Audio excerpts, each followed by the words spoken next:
That declaration has just taken place, Aurore Dupuis. What is the atmosphere like where you are outside the building?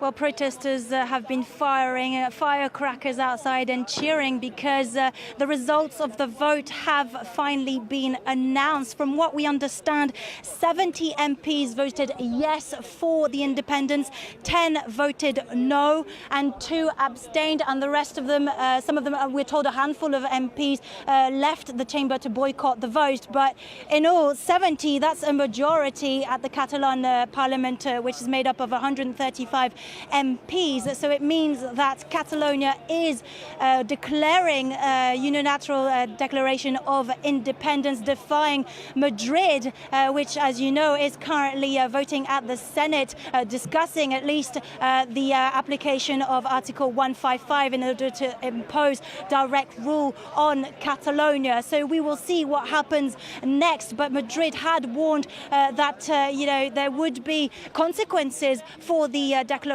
on independence of Catalonia. Perhaps Puigdemont, the Catalan president, could face being arrested, could face being charged for rebellion, and could face up to 30 years in prison.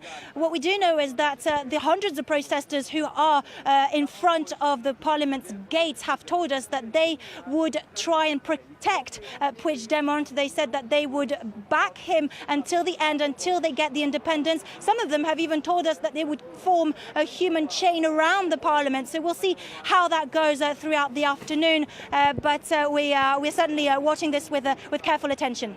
Aurora, it's Annette Young here from the International Affairs Desk. Just watching those images there of the people out in the streets of Barcelona and in front of the parliament. What do we know is Carles Puigdemont? What is he actually going to do next? Is he expected to make a public speech at some point? Well, for now, I haven't heard that information, Annette. We assume that he might do, if it's not today, it's in the next few days or so, if he's not arrested before then by the Spanish police. But what we do know is that the Mossos, that's the local Catalan police, have been deployed across the parliament, outside and inside the parliament. So I'm assuming that it will be extremely difficult for the Spanish police to come and arrest him if he's still at the Catalan parliament behind me. And there you're talking about the local police, and obviously, the question is, where do their loyalties lie? I mean, are they going to be coming under pressure from Madrid in order to follow the rule of law, or will they be following what the dictates are of Mr. Puigdemont and his associates? Well, that's the thing. We understand that the Mossos, the local Catalan police, are not allowed to protest. It's illegal for them to protest for whichever camp they want to protest for. So they're not allowed to take to the streets. They're not allowed to strike either. And we've tried to interview Mossos police officers, but they refused to give us an interview because they're too scared to lose their jobs, as were a lot of civil servants that we've talked to from the Culture Ministry, from the Health Ministry.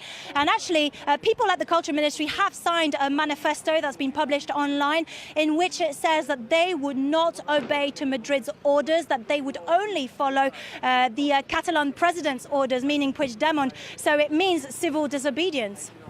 Now, Aurore, these cries of joy and these celebrations, is there a feeling around you that this is going to be short-lived? Enjoy it while it lasts, or is this really the beginning of something new?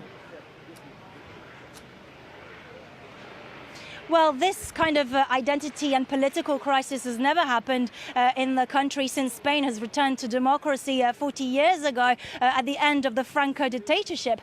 So really, this is a first time for everybody. Nobody knows what's going to happen next. It's the first time that Article 155 will be implemented. It's the first time that Catalonia is declaring its independence, its breakaway from Spain.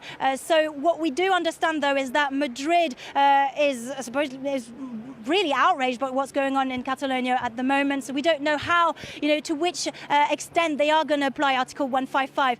From what we understood before the declaration of independence of the Catalan Parliament, from what we understood, Madrid said that under Article 155, they would take over the police forces of Catalan, but they wouldn't touch the public service broadcasters, meaning TV3, that's the local Catalan public service TV station, and Catalonia Radio as well. So these media would not be affected by the Article 155, according to Madrid, but that was before the announcement of the declaration. So we'll see how that turns out. We'll see how Madrid responds to the latest declaration of independence.